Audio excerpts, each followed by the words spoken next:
দিদি, চারিদিকে অন্নপূর্ণা ভান্ডার নিয়ে যে ক্ষোভ বিক্ষোভ করছেন মহিলারা, কি বলবেন এই বিষয়টা নিয়ে? দেখুন, আমাদের পার্টির বয়স মাত্র ওই 4 মাস। এখনও পার্টির গা থেকে এখনও আঁতুর ঘরের গন্ধ যায়নি। তার মধ্যেই মহিলারা রাস্তায় নেমে পড়ছেন, বিক্ষোভ করছেন যে আমরা টাকা পাইনি।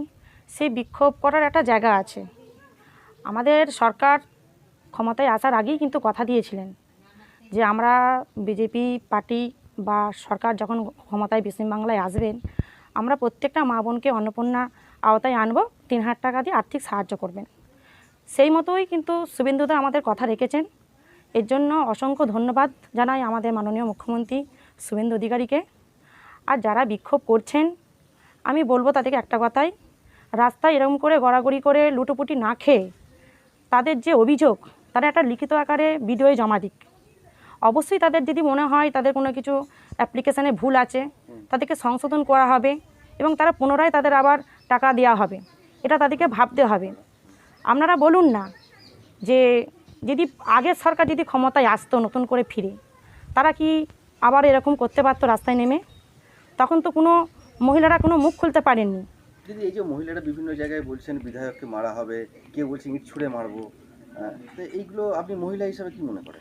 দেখুন, যে মহিলারা এরকম করে বিধায়কদের মারবে বলছেন, আমার মনে হয় তারা মানসিকভাবে ঠিক নাই। তাদেরকে কেউ না কোনো উস্কানিমূলক কথা বলাচ্ছেন বা তাদেরকে করাচ্ছেন, কারণ তারা চায়নি পশ্চিমবাংলায় বিজেপি সরকার আসুক। তাদেরকে এমন কিছু করা হচ্ছে, যারা মিডিয়ার সামনে মুখ খুলছেন যে বিধায়কদেরকে ইঁট ছুঁড়ে মারবো, ডিম ফাটাবো। আমার মনে হয় তারা ভুল করেছে এবং সেই ভুল তারা নিজেরাই বুঝতে পারবেন, একদিন তারাই ক্ষমা চাইবেন যে আমরা ভুল করেছি।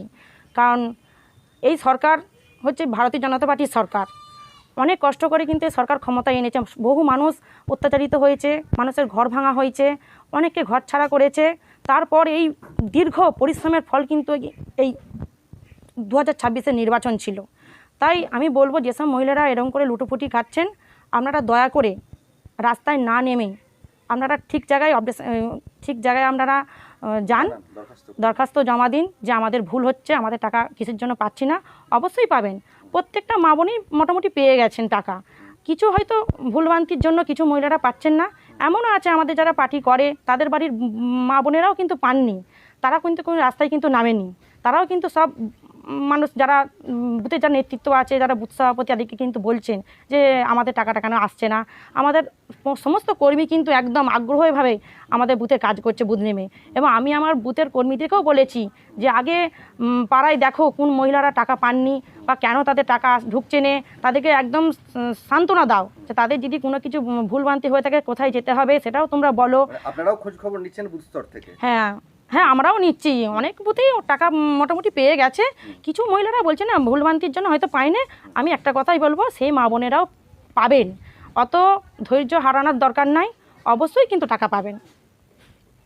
আপনার নাম পরিচয়? আমার নাম সুপর্ণা ধুল, আমি গোহার 3 নম্বর মণ্ডলের সভাপতি।